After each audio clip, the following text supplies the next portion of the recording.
तदनुशास्ति सत्यं वद धर्मं चर स्वाध्यायान् मा प्रमदः आचार्याय प्रियं धनमाहृत्य प्रजातन्तुं मा व्यवच्छेत्सीः सत्यान्न प्रमदितव्यं धर्मान्न प्रमदितव्यं कुशलान्न प्रमदितव्यं भूत्यैन प्रमदितव्यं स्वाध्याय प्रवचनाभ्यान्न प्रमदितव्यं देवपितृकार्याभ्यान्न प्रमदितव्यं मातृदेवो भव पितृदेवो भव आचार्यदेवो भव अतिथिदेवो भव यान्यनवद्यानि कर्माणि तानि सेवितव्यानि नो इतराणि यान्यस्माकं सुचरितानि तानि त्वयोपास्यानि नो इतराणि ये केचास्मच्छ्रेया पुंसो ब्राह्मणाः तेषां त्वया सनेन प्रश्वसितव्यं श्रद्धया देयम् अश्रद्धया देयं श्रिया देयं प्रिया देयं धिया देयं संविदा देयं अथ यदि ते कर्म विचिकित्सा वा वृत्त विचिकित्सा वा स्यात् एतत्र ब्राह्मणाः संवर्षिणः युक्ता आयुक्ताः अलोक्षा धर्मकामा स्युः यथा ते तत्र वर्तेरन् तथा तत्र वर्तेताः अथाभ्याख्यातेषु एतत्र ब्राह्मणाः संवर्षिणः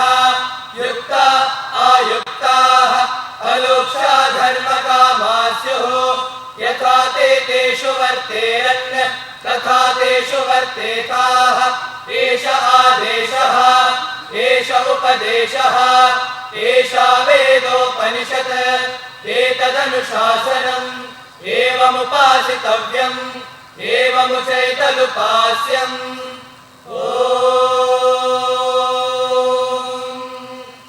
शान्ति शान्ति शान्तिः।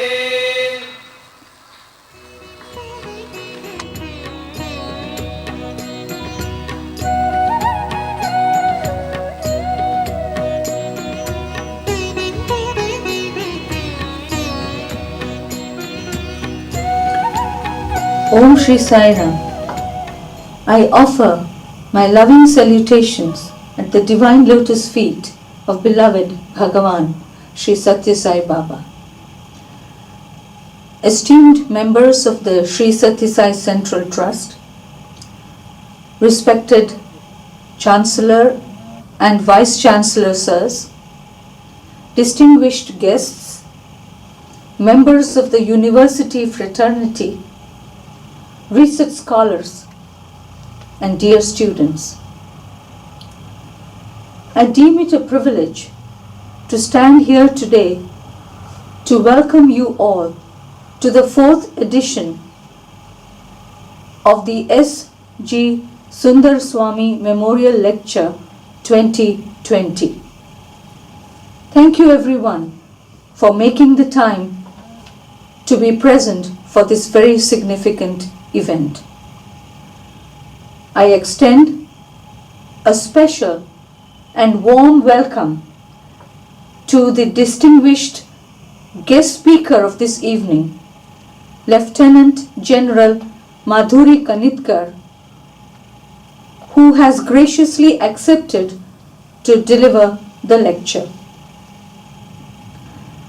Lieutenant General Kanitkar may have many firsts to her name, but I would like to add to that list by telling her and you all that she is not only the first Lieutenant General but also the first woman who will be delivering the memorial lecture today. This memorial lecture series commenced in 2015 and has been instituted by Sri S.S. Naganand in honor of his father, late Sri S.G. Sundaraswamy. Hence, one could say that the Memorial Lecture Series is a warm and loving tribute from a grateful son to his illustrious father. I believe this gesture is in line with the great traditional values that we have been taught in our culture to respect and to honor our parents. It is not a coincidence that we have gathered today, 22nd September, for this commemorative function. Because late Sri S.G. Sundaraswamy was born on 22nd September 1924 in the family of a legal luminary, Sri S.D. Ganesha Rao, in the small town of Sira in the Tumkur district of the erstwhile Mysore state.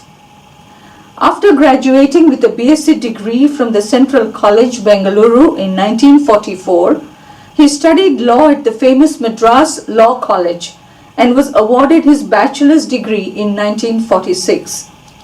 Soon after getting his degree, he joined the law chambers of his father and started practicing law. Initially, he took up a large number of civil cases, but later went on to handle commercial and constitutional litigations in the High Court.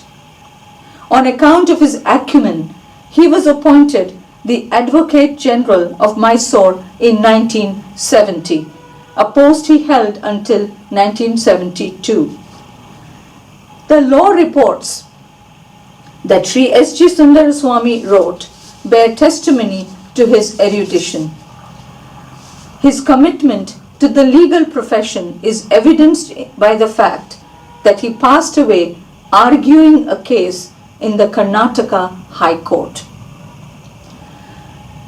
Though Sri S.G. Sundaraswamy was a lawyer by profession, he had a religious and spiritual side to his personality.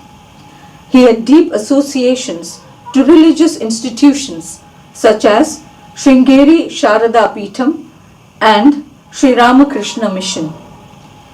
He was also a devout caretaker of the family temple at Sondekoppa. He had the good fortune of coming in contact with Bhagwan Sri Satya Sai Baba. He was a member of the Council of Management of Sri Satya Sai Trust, Karnataka. He was an epitome of humility and simple living. Naturally, therefore, he became a recipient of the abundant grace and blessings of Bhagwan Baba. It is in fond memory of such an ardent follower of Bhagwan that the S.G. Sundaraswamy Memorial Lecture has been instituted by his son, Sri S.S. Naganand, trustee, Sri Satya Sai Central Trust. Before I step down, I once again welcome you all to today's proceedings. Now, I request Professor Dr. C. Sanjeevi, Vice Chancellor, Sri Satya Sai Institute of Higher Learning, to set the tone of this meeting. Thank you. Sai Ram.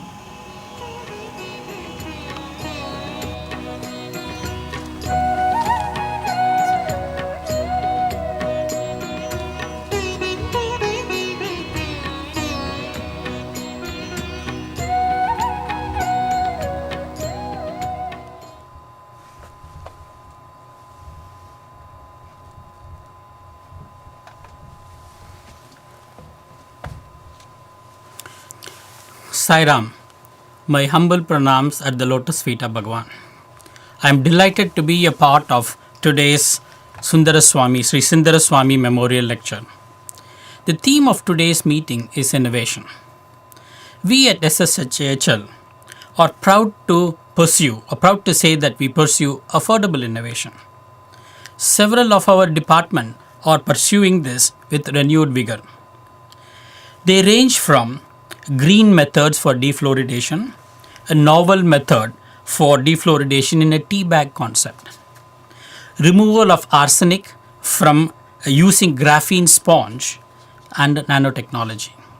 Some of these ideas are very novel in our innovation concept. In our food and nutrition department, we pursue certain innovations, and one of them is edible straw, which is something unique. And I don't think there is anything like that, any product like that in the market. Then we are also working on gut-friendly symbiotic Indian red beverage mix. This is also something that we will consider it as a part of a functional food. In our computer science department, we are pursuing innovation in cyber security. One of the ideas that we are chasing is e-voting using blockchain technology. We are also pursuing fraud detection using the blockchain technology. Example in Ayushman Bharat scheme, where if there are people who are cheating, our system will be able to identify those who are cheating and flag them so that we could go and pursue them and prevent any such cheating from taking place. When you look at our bioscience department, one of the leading innovation project is autologous culturing of human chondrocytes, which is something very important, especially if you want to feed it into the osteoporotic or osteoarthritic joints. We are also using artificial intelligence and machine learning tools to predict uropathogen resistance in the urinary tract infection. And our chemistry department has been extremely versatile, and they have developed a portable diagnostic device for cardiac troponin, which is a very important biomarker for cardiac function. We also use mobile phone based bilirubin detection for neonatal jaundice. So this device is also available, and we are in the process of patenting them. We also have developed a portable diagnostic device for dengue fever. And we have a handheld diagnostic device for monitoring perinatal depression. So some of them are really exciting in my point of view, and these will all be a part of our innovation platform. In the process, since the beginning of March, we have been pursuing COVID research with enormous intensity and commitment. For instance, within the next few weeks, we hope to release the COVID detection kit, where we will identify antigen detection in patient sample as well as antibody detection, especially the IgG and IgM antibodies in 2 different strips. The advantage of having this is that if you are antibody positive, you will know that you might have a current infection or a past infection. But if you combine this with the antigen detection, we will know that if you are antigen positive and antibody positive, it will mean that you have current infection. If you are antigen negative and antibody positive, you will know that it is a past infection. But it is also possible that you will have antigen positivity and antibody negativity, which means you are recently infected and you have not yet developed antibody positivity. So combining these two is going to help us identify very clearly those who are in the early phase, those who are in the late phase, and those who have recovered from COVID infection. And this is something that we are believing would change the dynamics, because some of the antigen detection ideas that we are chasing has not been used by anybody so far in the various kits that people have developed across the world. We are also using ideas in herbal medicine, where we are looking at curcumin as a way by which we could address the COVID infection. Usually curcumin does not get absorbed from the intestine, but our department, in the chemistry department, is using curcumin nanoparticles, and this nanoparticles, which ranges from 10 to 100 microns, will get absorbed in the intestine and should be available in the blood for taking care of the coronavirus and eliminate it. So there is a documented evidence of curcumin's use in eliminating the coronavirus infection. And our bioscience department has done computer modeling, especially the 3-dimensional modeling on the computer, to identify the various reusable or repurposing of drugs using the drug design methodologies. But our mathematics department and the computer science department, again, in their COVID research, they are trying to do in vivo mathematical modeling. On one hand, they predict the viral infection and what kind of host immunity that the viral infection creates.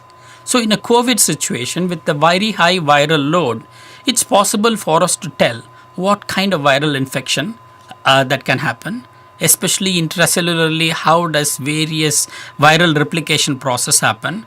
And we have concluded that one antiviral agent is not enough, but if you combine 4 antiviral agents, you can completely eliminate the COVID virus from the system. This is one particular paper. Another paper what we have looked at is we have used the combination of BCG vaccination and hydroxychloroquine in the mathematical model. People in India are usually vaccinated for BCG at birth. What happens is, during the COVID pandemic, if you were to give these people hydroxychloroquine and a repeat dose of BCG vaccination, which will be a booster dose, it completely eliminates in our mathematical model the COVID virus from the system, which means this will be as effective as a COVID vaccine that the whole world is chasing and waiting to make it available. And this BCG vaccination is making a lot of noise in the world that they are starting a BCG vaccine trial led by the Harvard University as well as the Massachusetts General Hospital in Boston. So if you look at these things, there are something even more exciting that might be very interesting from the Indian perspective, where one of our scientists, who is an expert in data science, is trying to dig at all the COVID information, especially the new COVID infection, the number of recovered patients, and number of those who have died due to COVID infection, and see how much of this new infection, recovery rate, as well as death rate can be correlated to the temperature difference within India. For instance, if you go from Himalayas to the south of India, there's a gradient range in the temperature. And if you go from coastal to interior India, there is a temperature difference. And we are trying to plot all this in order to show how much this temperature can influence the COVID recovery rate as well as decrease the death rate in our Indian population, which is one of the unique in the sense of, and all over the world, if you see, the number of people who have recovered from COVID infection seems to be the highest in India, and the number of people who have died from COVID infection is the least in India if you calculate it per 100,000 population. So many of these things are in the process of getting patented, and we hope to have them as a startup in our innovation platform ecosystem. So there is quite a lot of innovation that is taking place, and I am sharing all the innovation ideas that are happening in SSSIHL, hoping that you will be aware that some of the ideas that we will bring out into the open for public and for the general use will be the seva that we are all doing to the community, which Swami is fond of making us do. So with this, I will end my talk, and I will await the plenary speaker to come on stage. Before that, we will have Professor Rani taking stage. Sai Ram. Thank you.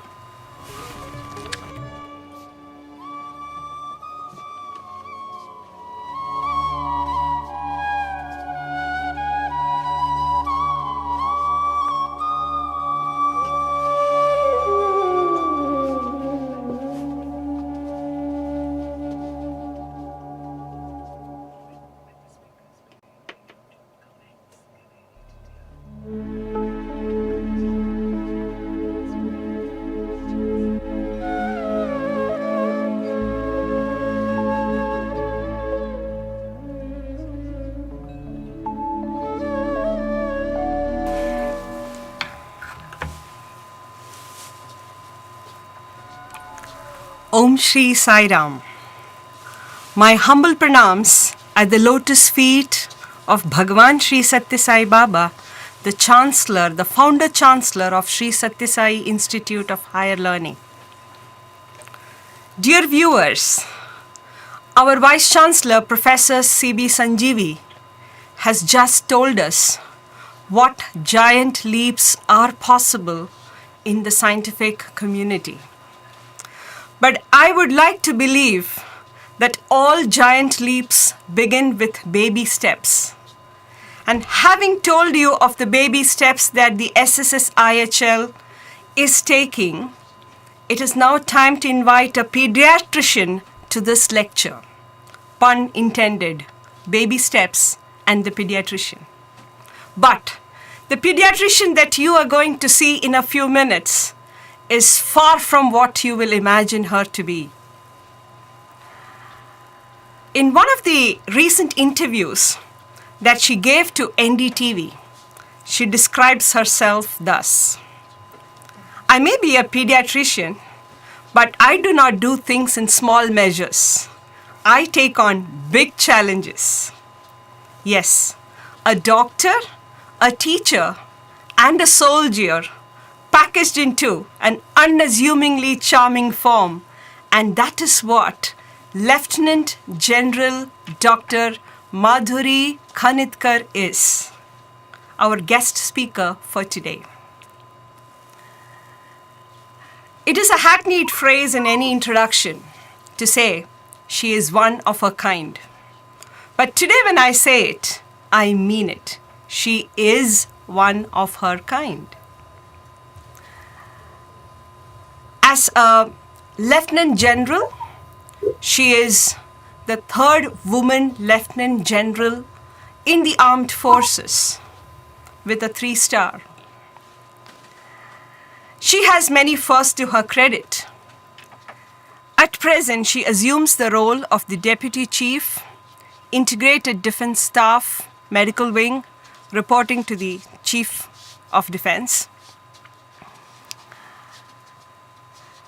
If you look at her career, she was commissioned as an officer in 1982, having graduated from the Armed Forces Medical College in Pune, and then she specialized herself in pediatric nephrology, AIMS, London, Singapore, and so on. The most interesting thing about her is that at present, as a member of the Prime Minister's Science, Technology and Innovation Advisory Cell, she looks to align how medical education and research can be of great help to the public health needs in the country.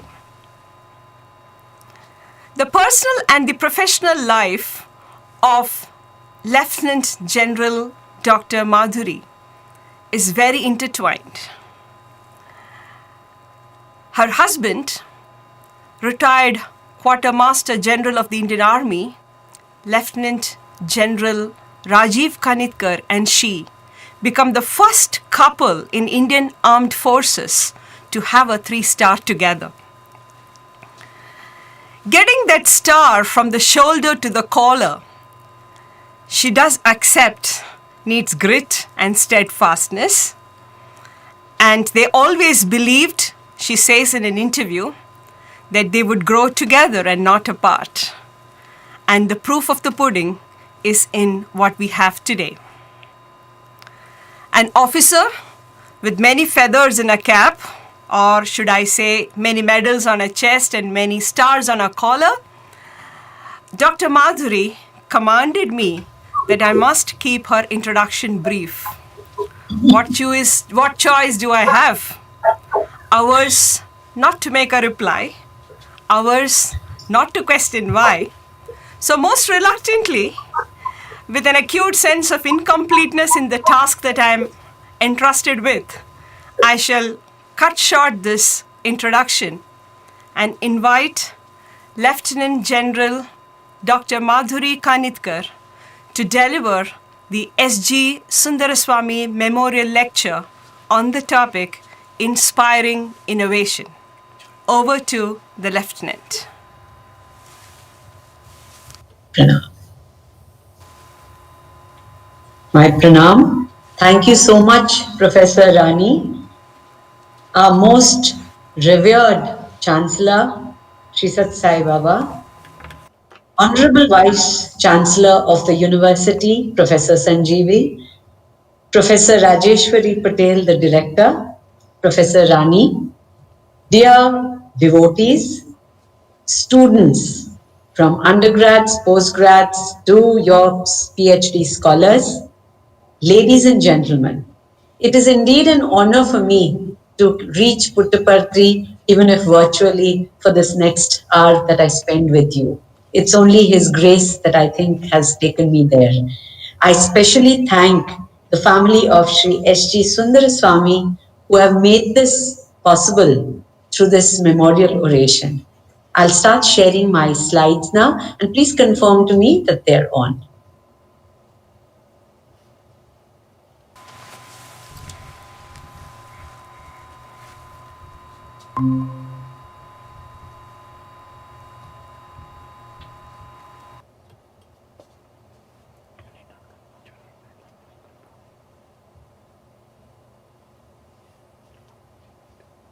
Is my first slide visible? Yes, very good. Yes, ma'am. Thank you so much. I once again bow humbly with all humility that I've been bestowed this honor to deliver this oration today on inspiring innovation. And I'd like to start with Albert Einstein, who said, "A person who never made a mistake never tried anything new." And I'm starting this because I was really at an awe as to what I'm going to tell all of you who are doing so much, as brought out by Professor Sanjeevi. So I start with acknowledgements. Acknowledgements, first of all, I bow my head to the Almighty. My family, the nurturing I got through my parents who are no more, but are still looking down upon me with blessings. My husband, thank you so much for referring. He's sitting by my side even just now. My children, the teachers, I owe a lot to them. My colleagues who supported me, and some of them who may not have, but have made me stronger today. The patients, for whom I really attempted at every step to innovate. And the students to whom while teaching, I had to use every trick of innovation. Baba says, Janani Janma Bhumi, mother and motherland. I salute you all. My first question was, when I was asked to speak on inspiring innovation, what do I do? Here I am, for all that has been told about me, without a single patent, no big innovation that I can boast about. And so what do I speak? But then, like Baba says, why fear when I am here? And I looked out for ideas. And I thought that I can maybe use the second part of it, inspiring. So, well, let's start with, if I have to innovate, what do I need to know? I think the first problem that every student needs to ask is, am I curious about a problem? Can I work towards a solution? Can my solution be half-assed? I'll come to that in a while. Can I solve it alone? And what are the resources I need and how do I collect them?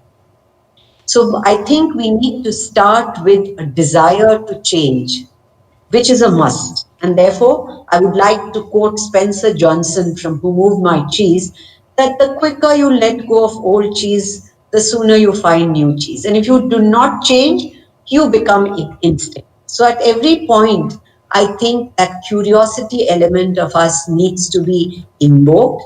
We have to start questioning. We have to start finding problems to solve. So what is the problem today?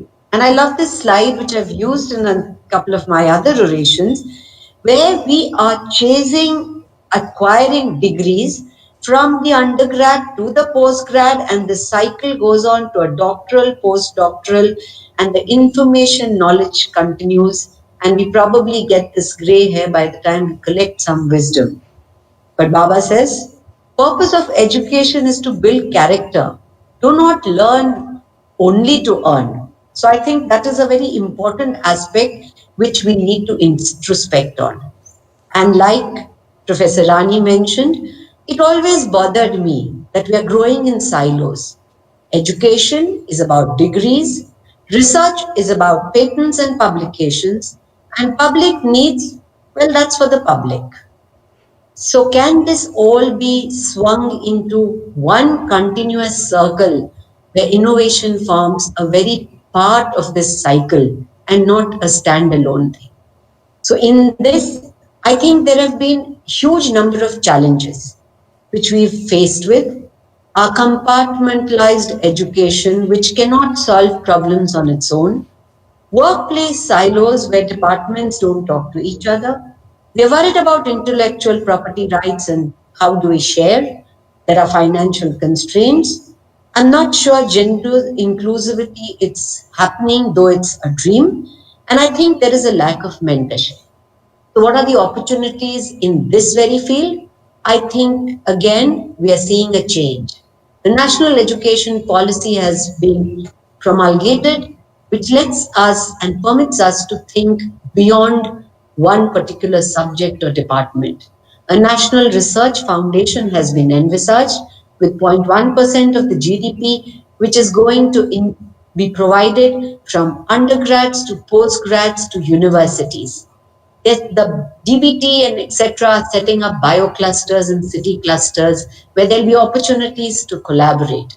There are a huge number of schemes specifically coming up for women, and I think involving society in partnership is going to be a very important aspect. So, with this background, and these dreams, I felt very humbled and honored when I was nominated to this STIAC for the Prime Minister's committee, and I got an opportunity to share this dream or passion or something which was bothering me of changing these silos and making one work for the other.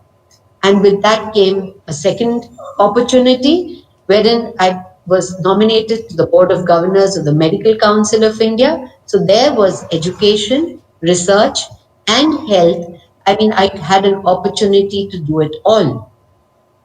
So while doing that and while telling you all about how this matters, I thought let me bring you on this concept, a Japanese term called ikigai.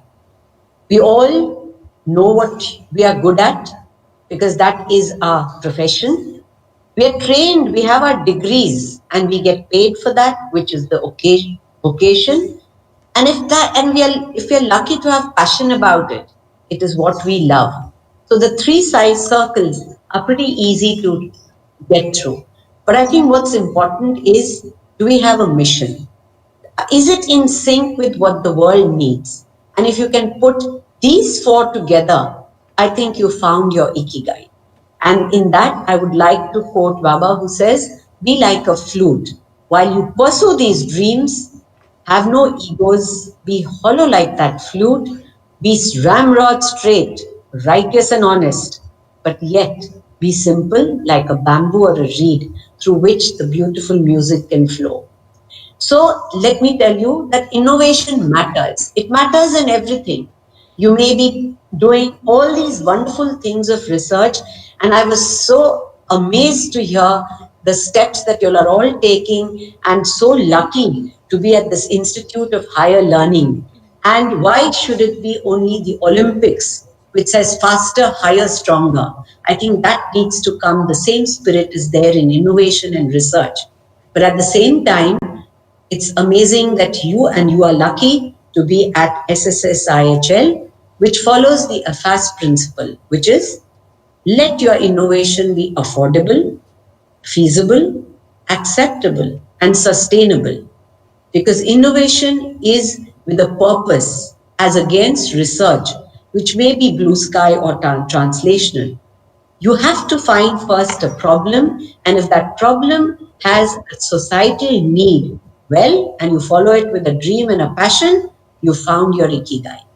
So with that, what would you like to, I mean, most of these things you're already working on, but since I'm a doctor, what are the changing paradigms in healthcare?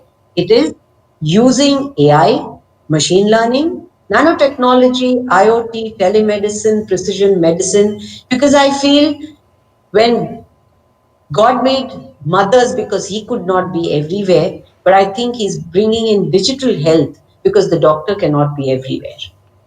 So with that, what are the disruptive technologies that are happening today in these very fields? Data analytics can make essential tasks 7 to 10 times better. So we need to see how to take this research to our villages to improve health and use machine learning. We have the numbers. We have to have a systematic way of collecting that data so that we can take it and use it effectively and quickly for medical diagnostics. We need to have a GIS mapping. Do you know that only 2% of the 355 infectious diseases of clinical significance have been comprehensively mapped for researchers to understand their geography? And as we see with corona, we are living so closely that the life of one affects the other. I think telehealth is a need for India, and that needs to be taken to every doorstep. So we need to innovate, and through that, look at our common problems. It can be cancers and corona, but we still are battling with tuberculosis. We're going to have diabetes, heart disease, and cancer at the overwhelming numbers. So, and are we ready for an aging population, which is soon going to happen? I was so happy to hear about your forays already into new drugs, but using AI for repurposing is the way ahead. And with that, I would like to introduce this concept of One Health, that it's no more about I, me, and myself.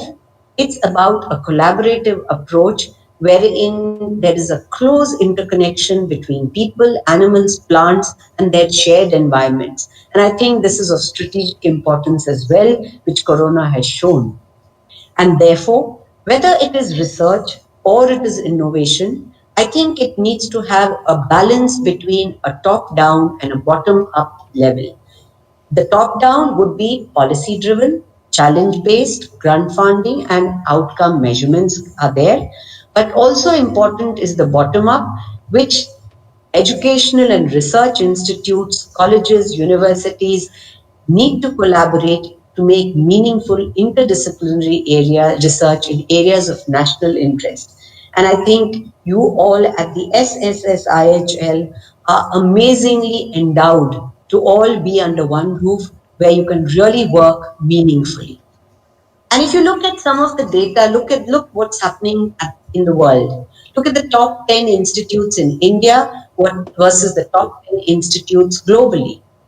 In India, if there is collaborative research, it is with the government endowed, whether it's the CSIR labs or the IITs, the IISC, whereas when you look at globally, it is the universities. The Harvard University, the Stanford University, they are much higher in this collaborative index. So I think SSIHL is going to show way forward to the rest of the country by quickly bringing in huge amount of collaboration and improving this. Even at the highest level, this is the thought process because to make research count, we have realized that developing science and technology clusters of global best in class is important, as seen in some of the developed countries. And with that in mind, city cluster frameworks are being looked at, and 4 cities have been identified to start with, but it would soon go on to the rest of the cities. And the first rollout city cluster, Pune, has already been implemented, where educational institutions, technology parks, incubators, national research labs, and industry, as well as philanthropic foundations, can all work together. And this is going to have meaningful solutions and innovations. Look how we collaborated for the SARS-CoV, which became an opportunity and a challenge and threw us onto this digital platform. It is such I do not think last year I would have been able to sit in Delhi and connect with thousands of you across the world through innovation. But here we are ready, using this opportunity and reaching. And the same thing was seen in the COVID challenge, where every government institution, organization, all ministries, scientists came together and found out, and you must have just heard that Faluda has just been, which is the diagnostic cheek kit by the IGIB, has also been approved. And the next, I'm sure, is going to be that amazing kit which the Honorable Vice Chancellor just told us about, of antigen antibody in both in one. So I think this is a huge opportunity. There are other areas where we got working together, and I call this the maths and medicine, where it's like the way you are modeling, we did put our heads together to look at inventory management and planning and having the heat map for the country for projected modeling as to how the cases would happen. And we could analyze the impact of lockdown by working on that. So if you see the green curve, which shows that what would have happened had there been no lockdown, and the curve that we are following, that is the last line where we've implemented and where we are now slowly opening up by flattening the curve, we've been able to not overwhelm our healthcare system. So finally, it's a balance between what we have, and each one has to make his own innovation. And the same thing is happening very recently. An integrative medicine and research proposal is happening, wherein we're looking at this is our strength. We have a huge amount of data available. We have huge amount of experience available in the Indian medicines, and we need to look at them with research. And it's so nice to hear about curcumin being looked at through nanotechnology at your own institution. We made a small attempt at this at the Armed Forces Medical College also, where we tried to look at Yoga Nidra and its impact on cognitive functioning. So I think we need to bring in the rigor and the robustness of our research methodology into and give an integrated approach for a patient wellness. So we need to keep identifying. We have moved further by looking at where is a gap. The problem is that for physical illness, we have primary, secondary, tertiary care, which is somehow well explained. But what is happening is the mental illness, there's a poverty and resource stigma. For physical wellness, well, you have sports and gyms with rising awareness. But when it comes to mental wellness, do we have a solution? No. I think that is something we need to look at. So therefore, with that in mind, another large collaborative idea which is getting rolled out is a concept called Manas, wherein NIMANS, AFMC, CDAC Bangalore, and a whole lot of ministry elements have got together, and we are trying to look at a national digital wellness platform, and I hope we can succeed in rolling out something to reach every Indian at his home. So what I feel is innovation is all about necessity. Necessity, they say, is the mother of innovation. And look at these pictures. I mean, it's not rocket science, but here is this person carrying his animal on a two-wheeler, or a young, farmer who's just put two sticks together to separate out the size of his onions. And look what we did when we needed to innovate. While the world said that mask is of no use, the WHO said no, the ICMR had said not really possible, but with a little bit of common sense and some leading scientists looking at possibility of using cloth masks, the Principal Scientific Advisor's Office brought out this on the 1st of April and said, I think we need to use masks. And everyone started using the cloth mask. And look what happened. The evidence came in later.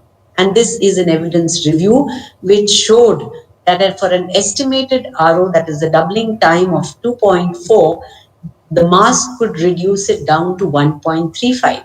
So how does that translate? If there were 100 cases at the start of the month, at the end of the month, without mask, they would increase to 31,280. And with a simple cloth mask, it would be 584 cases. So there you go. The Indian initiative to start using washable homemade cloth masks, as well as our good old Namaste and Pranam, went on to take on the world. So we have a huge potential and a huge capability. So with that part of what we can do, I thought I will go on to the second part of my talk, where I thought I'll use inspiration as the tagline more than innovation, having put across my limitations right in the beginning. So I quote an amended quote by Martin Luther King, who said, as suffering mounts, I realized that there were two ways in which to respond. Either react with bitterness or seek to transform with a creative force? I decided the latter. So I would like to share some of the opportunities. We were maybe very small, so no effort is wasted. We are lucky if we are at top institutions, we are in research labs, we can make innovations, but each one of us can make a difference. So this was something one tried way back in 1992, where I was in a small military hospital and there was an outbreak of diarrhea, and we just didn't have enough nurses, IVs to get everyone onto an intravenous fluid drip. And that in those times, there was literature coming in that a simple rice paste, which we used at home as rice gruel, that water was really effective and a better way of starch instead of sugar in the oral rehydrating fluid.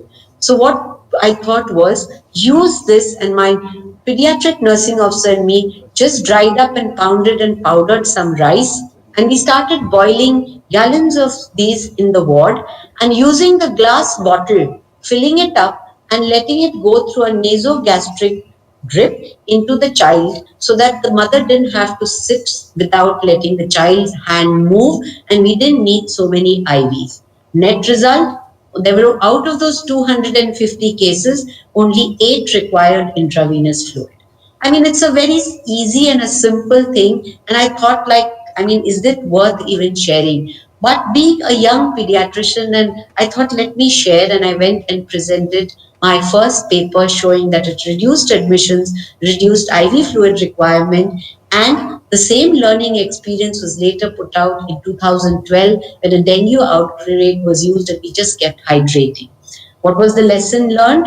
This was actually said to me by one of my teachers, Dr. Armida Fernandez, who had been a leading neonatologist in Bombay. And I met her at the conference and I said, Ma'am, I'm at a very small place and I've done a very small paper.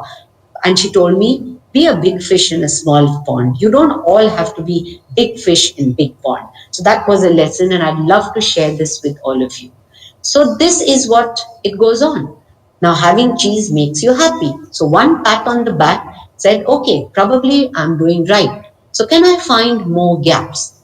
And then it went on to in between 94 and 98, where again in a smaller hospital, set up, I can hardly call it a neonatal intensive care unit, but with a radiant warmer and one old this thing in a corridor of my pediatric ward, I could set up something for tiny babies. And then I did not having those multi-para monitors, put any baby with less than 2 kg who went in, the mothers would take turns to call out to the doctor or the nurse that if the baby stopped breathing. Used a puja bell in place of an alarm because she couldn't run out from the aseptic, so she had to just ring the bell. Started with massage for babies. Now a lot of this is coming to evidence and larger centers were already doing it. The net result, there was no sepsis, less of apnea, and in the first year, one could save 8 babies less than 1 kg. The tiniest was a 500 grammer, and these are some pictures. I named her Pinky, and then she years later, 3 years back, she sent me a photograph having caught up with me from the social media saying, Ma'am, I'm Pinky, I've finished my MCOM from in BHU and I'm now working, and this young lady is now married. So it was simple innovations, but it made a lot. One also thought that it, like Baba says, that holistic care is beyond writing a prescription. And one thought that can we make our wards and children happy because they don't know they are sick. So simple innovations gave rich dividends, or just changing a pattern of immunization where we used to have every Saturday was vaccination day. And I said, can we do it every day when they come for an OPD so that they don't have to come in again? And the number of children who were immunized doubled within a year of this innovation. There was another opportunity which came my way once I became a pediatric nephrologist and wanted to bring in those days, we did not have a program for ambulatory peritoneal dialysis in children, and so started innovating and improvising because cost was a big factor. So this, and then I was lucky to be invited to the Asian Pediatric Nephrology Conference and show how it can be done in emerging countries. And these were some of the economical solutions. Instead of using the costly catheters in those days, those were difficult to come by. One used the same rigid dialysis catheter, but connected it with our usual good Indian jugaad, where we could even put a satellite into orbit using the sling technology. So used various improvised connections and made it automated.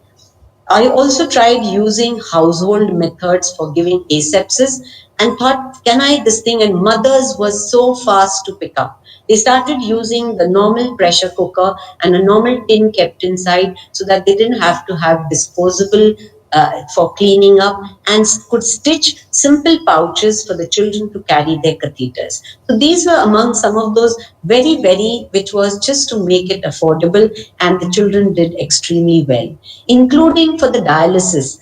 I would like to draw your attention where the problem was while dialyzing small babies, the fluid would get cold, and we just wrapped up the fluid and kept it. The red circle shows you, we kept it on top of the radiant warmer and it would remain warm while small quantities were used for dialysis. So these are some of those very, very simple steps, and I just thought of sharing them because I thought instead of talking on innovation, I will stress on inspiration. But I'd like to say that an essential aspect of creativity is not being afraid to fail. Well, I had huge dreams, and I, right from the beginning, thought why can't I and some of these have already been developed. But as a young pediatrician, one tried to do all things on my own but could not. Whether it's a remote temperature, today in COVID days, everyone's using the infrared temperature change. A change of how can I change the protocol for a biopsy where I don't have to admit patients? Can there be easier ways of measuring blood pressure? Can it be simpler ways of examining the eye of a baby without sedating it? Now, all these have already developed, but I wanted to say that at that point of time, I failed. Why couldn't I? So if I see, and I think it's important to share these regions. Firstly, individual attempts without peer support, I think you cannot get far. Lack of research methodology knowledge. So one had to get back into, as a busy clinician, one really had not spent too much time. So you had to, when you find a gap, you need to go back to learning. So if you have to be a good teacher, I think first you have to be a good learner. There was no concept of collaboration. The stakeholders were not on board. Time constraints are always there. And when it came to being in the armed forces, there were moves and postings. So an idea could not be taken from one place to the other. Resources and time, these things were always at a shortage. So all these were there at the back of my mind. So when I took over as dean at AFMC, these are my colleagues who got together and we had a dream, and the team became bigger, and we set up a formal multidisciplinary unit. So even if I moved on posting, the work goes on. And therefore, we gave ourselves timelines, and my colleagues who are continuing with this from 2017 when we started, we already have a 3D printing lab. It is important that undergraduates are exposed to research from the beginning so that they can start already on the run. So I think these are some of the ideas which were important where the innovation worked. And with that, I'll just move on to the next or the last part is this journey of my own from 1978 I call it the journey from pigtails to cocktails, or moving from one to 2020, where I get to have the honor of sitting on a very prestigious chair. But let me tell you, for all my young colleagues who are listening on, it was not an easy journey. There were lots and lots of crossroads and hurdles, but I think it was some divine hand and support of my family, friends, colleagues, teachers, and patients at times who helped me cross over these. So some of those I will not go into in detail, but I remember when I first went to the field and people had doubts as to what they were going to do with the lady, and I said, no, I don't want to stay in the rear. Post graduation was difficult because we served for 4 years and I wouldn't get the specialty of my choice. So it was a question of, do I give up or do I take the next best? I was lucky to pursue my dream. Even on a posting to Mumbai, I could do a post graduation at Ashwini and learn so much. So I could have probably at all these times turned back and given up bitter, saying, I deserve better. But the thing was, instead to look at it positively and say, okay, I didn't get probably what I wanted, but I've got something else. How best can I turn it into an opportunity to do better? So, and the most difficult was single parenting, mostly when even the children at times would say, Mom is away even when I am sick, because there were already always so many children to care for, and dividing my time between them. There were times when we were all posted in the children somewhere, my husband somewhere, and me somewhere. There were times of leave getting cancelled when you look forward to getting together as a family. The time when I had to care for my parents and let them go without pain. And of course, even when I went to the Northern Command, where there were doubts as to would I be able to handle the challenges. So I think at such times, it is a divine hand and a lot of innovation and a lot of intuitions which takes you along. And I'm grateful to all who supported me in these times. So the trick of that is to keep an open mind. In this, I bring the second Japanese terminology called Kinsukuroi. Kinsukuroi stands for an art wherein a broken cup or a pot is stuck together using a gold adhesive or a glue, so it actually starts looking more beautiful. So I think when you keep an open mind, you can be damaged but not destroyed. I think that's a principle. But more important is, I call it the 80-20 funda. That is, have fun while you and enjoy what you have to do. And comes the Pareto principle of 80-20 for the undergrads. I mean, we always harp about 80% attendance, which is equivalent to 100. But I think it's important to not bind yourself in a closed wall, but to keep little openings out, to have time, whether it's your friends, whether it's the kind of reading which keeps it, spend time between all different subjects, different topics, different groups, because that is which will open your minds to innovation. And that is how all along the way, one had a checkered and a beautiful professional journey with lots and lots of adventure, because wherever either me or my husband were posted, I said, let's try and learn some new trick. You're never too old to do anything. But I think most important is, don't get to have fun along the way, because that will keep your passion on. And this picture I put specifically to share a certain idea that any science, the practice may be or the innovation, the practice of it may be a science, but it has to be applied with an art. The reason being, we always are so busy dividing our brain into a left side and a right side, and we really associate the left side with science, knowledge, decision making, reasoning, logic, structure. But that is not everything. I think if we need to have a holistic and innovate with effectiveness and keep the FAS principle, you need to develop the right side of your brain, where language, religion, family, culture, all add your food for thought, give your personal space. And I think if these two can come together, then you really have found your ikigai. So how can you make a difference? So my first suggestion, when you go out and say that I want to making innovations, I want to do research, I want to come up and do great, I think first of all, don't bind yourself in a bind. Your mind, don't cover it up with a Lakshman Rekha, cross your borders, because it's you yourself who give limits. Education, remember, is for society, which I started out. So go reach out to society. The journey is long and arduous. We all need mentors. Syllabus is a guideline. You have to go beyond. Diagnosis in medical parlance, or for that matter in any subject, is not the MCQs that you answer in the exam. You need to introspect, to change the information to wisdom and not wait for all the hair to grow grey.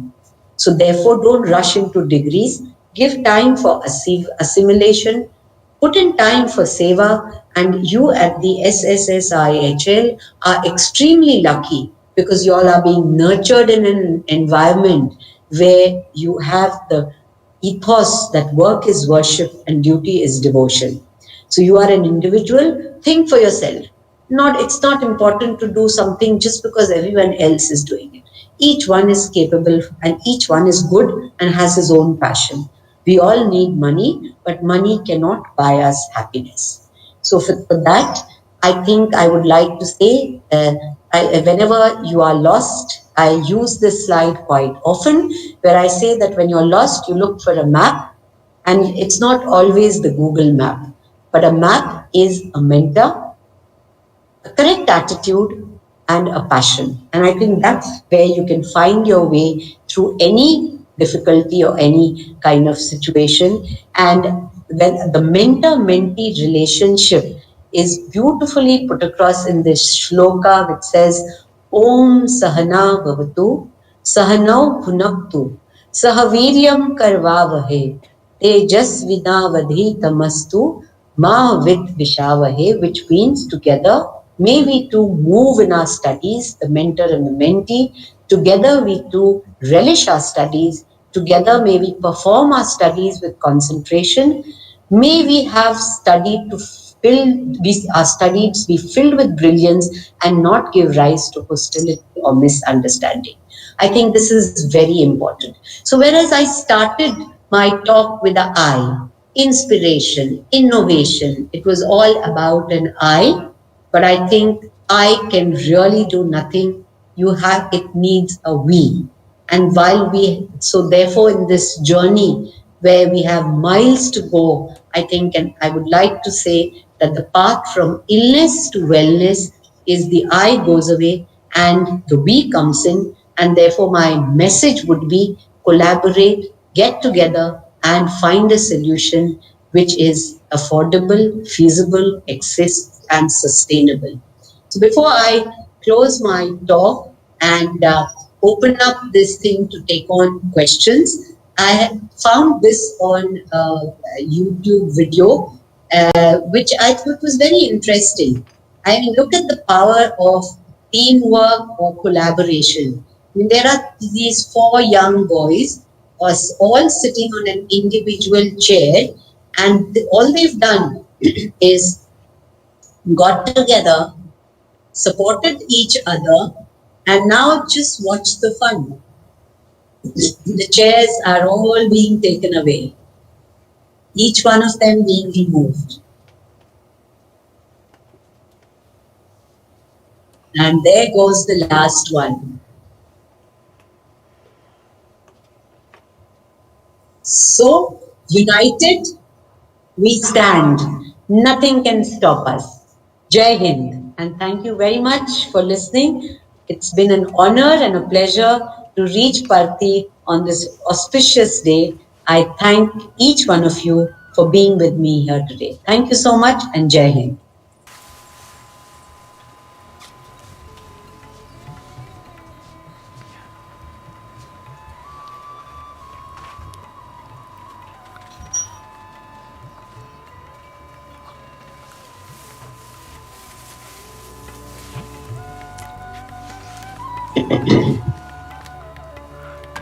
That's it.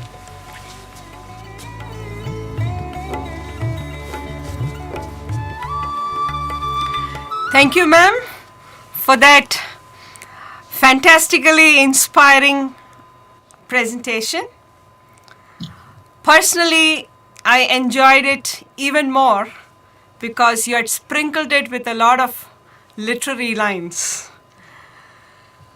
The journey from pigtails to cocktails, as you mentioned, I think it would be worth a beautiful autobiography that we would all look forward to read sometime soon. So scientific, yet so humane, and peppered with a lot of spiritual thoughts. And I think that's what makes one a holistic personality. You simply showed us how one can be a compassionate teacher, a researching doctor, and a brave soldier, all in one. Thank you, and I'm sure a lot of our young viewers, our students from SSSIHL, are having a turning point in their evening today because they've come face to face with a lady who is nearly a legend of our times. Thank you very much. We wish we could listen to you and you could go on and on, because there is so much that we can share when we begin to converse. You talked about a couple of questions. We have about 700 plus audience on YouTube watching you live. And a couple of questions that we have. You were talking about finding time for reading, to go beyond the syllabus, to meet up with your mentor, to follow your heart and your passion. Being one of the busiest persons in the country, I can say, how do you actually do it in your personal life? That's, I think, a very good question, and it's always an issue of balancing time, taking time out for what means most to you, and learning the art of prioritizing. And again, I would like to share an anecdote which I tell a lot of people. I learned it the hard way and very early in life. Having joined the Armed Forces Medical College, I was still in my first term and had joined it after much arguments with parents because there was no one in the armed forces and I was choosing something which I convinced them was my passion. But it was like, a child in a toy shop who suddenly gets exposed to so much. So from a small, having been lived at home and done, schooling, I was in a college with a campus which had all kinds of clubs, societies, and with my nature of fun, I jumped into it like a fish to water and was into dramatics, athletics, and every possible. I wanted to play basketball, and I thought that anyway, this is all there, part of it. And it was in the first exam when I failed, and my teacher called up and said that, what have you joined here, to become a doctor or just have a big good time? So it really shook me up because there I'd been a CBSE topper and I was here, someone who'd failed, and it was nothing that I could really tell my parents or be proud of. And that's where I learned that if I have to have, I must firstly divide my day into a good time and keep some time for, even today, with everything going on in my finger in so many pies, I make sure that my walk or yoga and a little bit of meditation I stick to it. I may have to get up a little early, or I may have to sleep a little later, but I say that is, so you create your own negotiables and non-negotiables. And there may be a lot of doubts where people sometimes say, oh, when there's so much, you're this, but I guess this is where it counts. You have to tell yourself, this matters to me and I must do it. Fantastic. Thank you, ma'am. I think prioritizing is a skill that many of us need to learn on the fly. Another question is about how to achieve clarity. You seem to have had super clarity even as a teenager. I remember listening to this interview where you said you visited the Armed Forces Medical College with a friend and then you just made up your mind this is the place to be. So with the modern generation, many times they are confounded and puzzled about the various and innumerable options around, and probably we didn't have those many options when we were younger. One. Second, to find clarity amidst so much of choice that you have, what would you advise the youngsters to do about that? I think I would feel I was very lucky because when at a younger age to get clarity, it's the nurturing that you have, and possibly one was very lucky. We were three sisters. My mother was a devout Baba devotee, and we were packed off to the Bal Vikas classes. I mean, your values, I feel, at your younger level, which get added on, kind of drive in you somewhere something which makes you make certain decisions.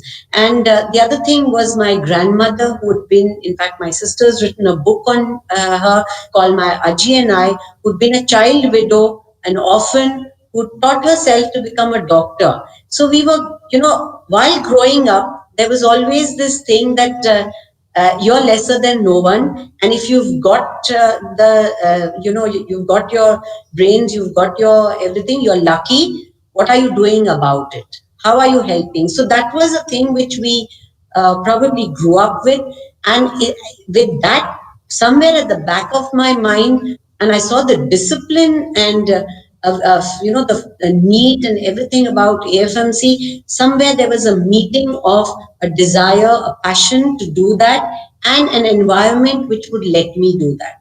So at that time, I did not look at what it was that this is what I want to do, and I see this here, so please let me do it. And then once I could convince my parents, they supported me.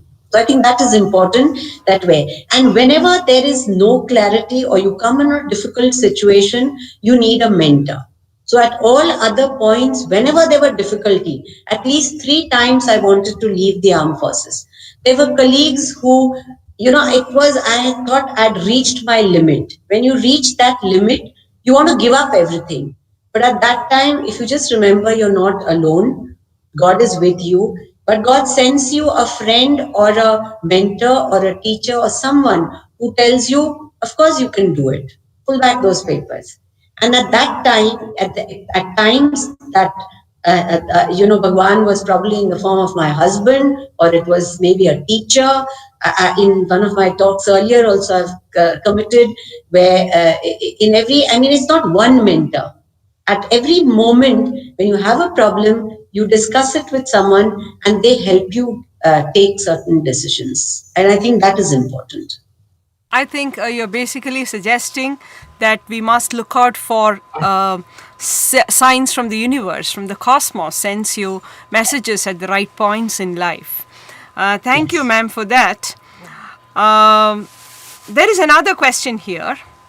You have mentioned about wading through the challenges to innovation, but sometimes we get so bogged down with the weight of our own failures and peer pressure.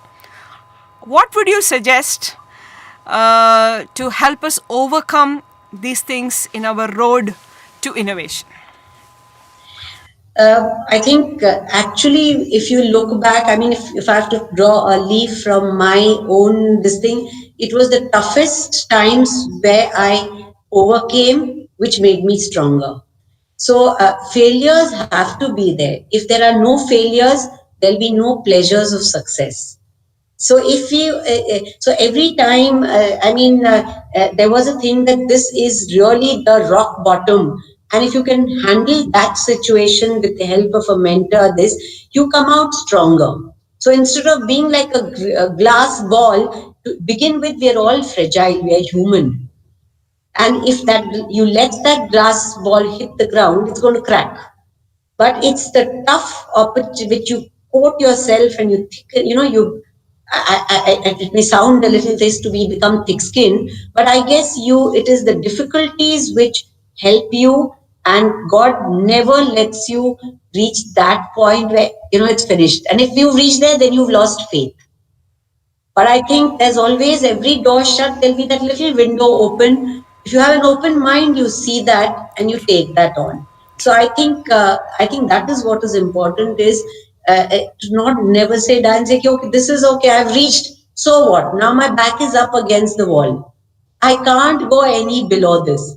So why don't I try to jump? Why don't I try to take a step forward? I think that is what is important.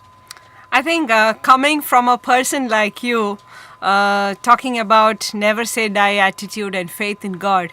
I'm sure it makes a big impact on the viewers. And the last question is from me, ma'am, if you permit. It's hard for me to believe that the lady that I see on the screen in front of me, once upon a time, stood on the railway tracks and didn't allow a train to move because she didn't get her due reservation berth. You come across as a person who so beautifully blends softness with sternness. And I think for teachers, this is a wonderful virtue to nurture. What would you tell us about this special quality that I somehow see in you? I explained, that is why I use that model to say that you have to have a correct balance of both in your, and like, where you compared the flute, which is firm, but yet without, I think we need to actually use them and practice them in our life. So these two roles of a doctor and a soldier. Forget the teacher for a while. The soldier is taught to kill. The doctor is taught to save life. But don't we all, and not just me, I mean, all my colleagues, we're learning to balance that. So there has to be a yin and a yang. There has to be so in the same way, whether at work or this in lighter veins, and I can see my husband laughing there. I say I have this ability to be Sita and Gita in both two and one, and know how to balance it out, when to be this thing, but when to, even in see Bhagwan in our stories also, there is the Saraswati, there is a Lakshmi, but there is also a Durga. So you have to, what the situation demands has to be, but if you were just one of it, I think it would be boring. You would have to have the correct approach, and that can be only when you're right and left, your heart and your soul. Like we're taught in leadership in the army, that you can rule with your head, but you lead with your heart. Absolutely, absolutely. You simply echoed what Bhagwan has been telling us, all his teachers also. So we function with our head, but we lead with our hearts. Yes, that's what is expected of all of us. Thank you, ma'am. I must say, you made me remember the lines of T.S. Eliot, who said, "Where is the life we have lost in living? Where is the wisdom we have lost in knowledge? Where is the knowledge we have lost in information?" Because a slide in between that you showed quickly brought to my mind these lines. And I must tell my viewers that, while closing an interview on Doordarshan, the interviewer was asking Lieutenant General Dr. Madhuri to give one word that comes to her mind for the different scenarios that she placed in front of her. So the television host said nation, and without a thought she said pride. She said family, and madam said love. She said women, and she said strength. When she talked about the Durga aspect and strength, I was remembering this. And then she said fear, and she said none. And finally, when she said Mera maan, and she said Mera desh, Mera rank. Thank you, ma'am. The Sathya Sai Institute of Higher Learning wishes to salute a proud daughter of the nation.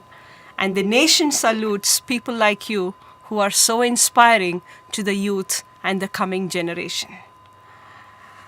Sairam. Praying for you abundance of Bhagwan's blessings. We take leave of you. I have my colleague, Yes. Dr. Suma Rao, to propose the vote of thanks formally. Yes. Thank you.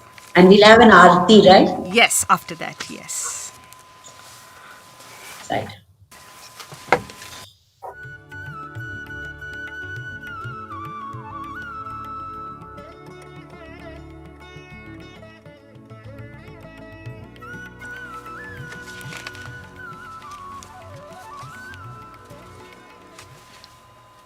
It's my pleasant duty, ma'am, to propose the vote of thanks.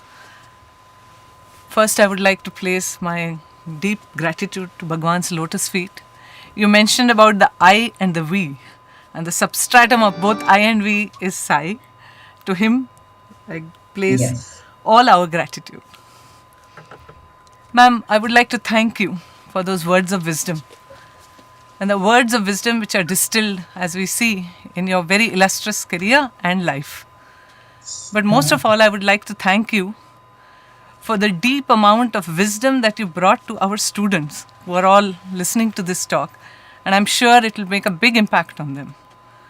Also, another thing which I would like to specially thank you for is you have showed how commitment, courage, and compassion can all be blended together.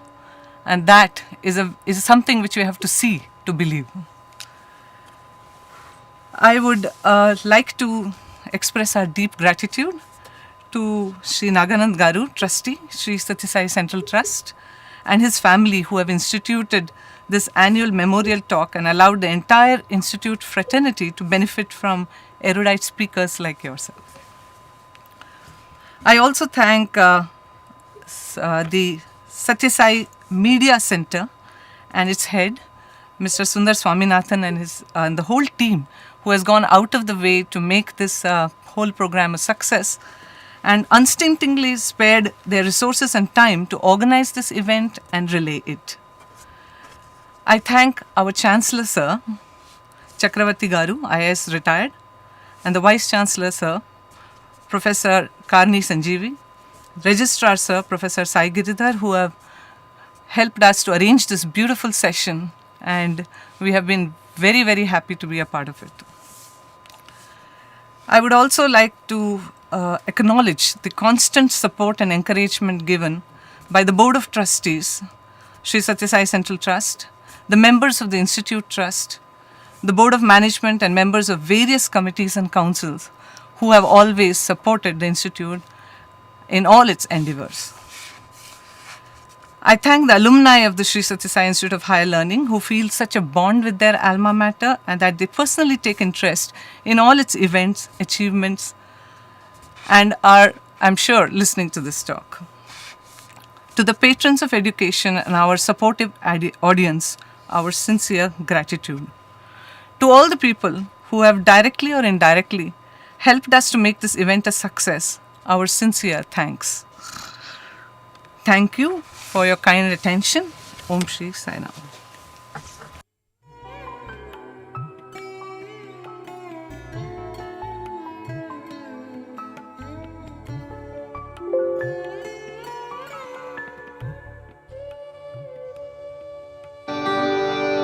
ओम जय जगदीश हरे स्वामी सत्य साई हरे भक्त जना संरक्षक भक्त जना संरक्षक पति महेश्वरा ओम जय जगदीश हरे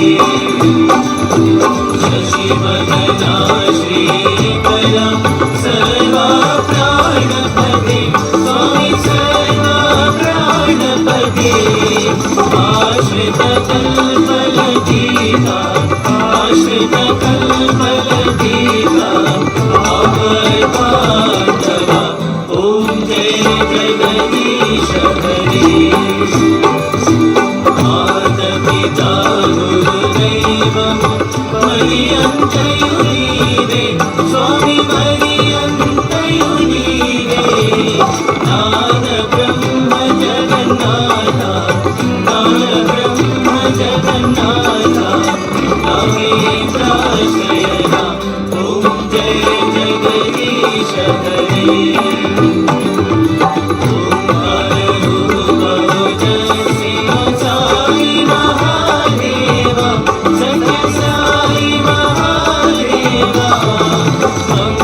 मंगलहारति अंतुको मंगलहारति अंतुको मंगलगिरिधारी ओम जय जगदीश हरे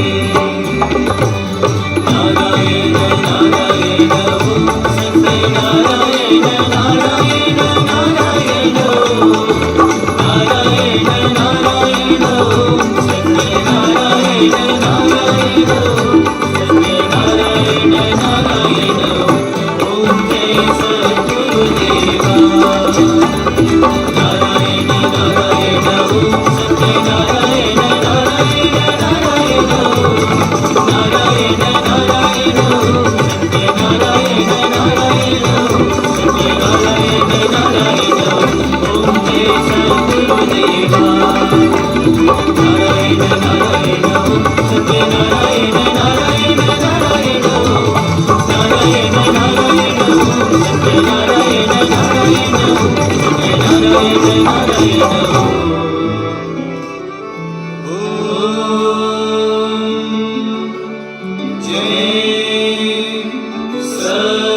शान्तिः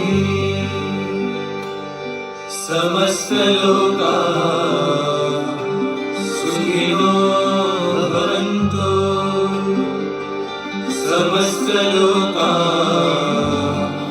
सुखिनो भवन्तु समस्तलोका सुखिनो भवन्तु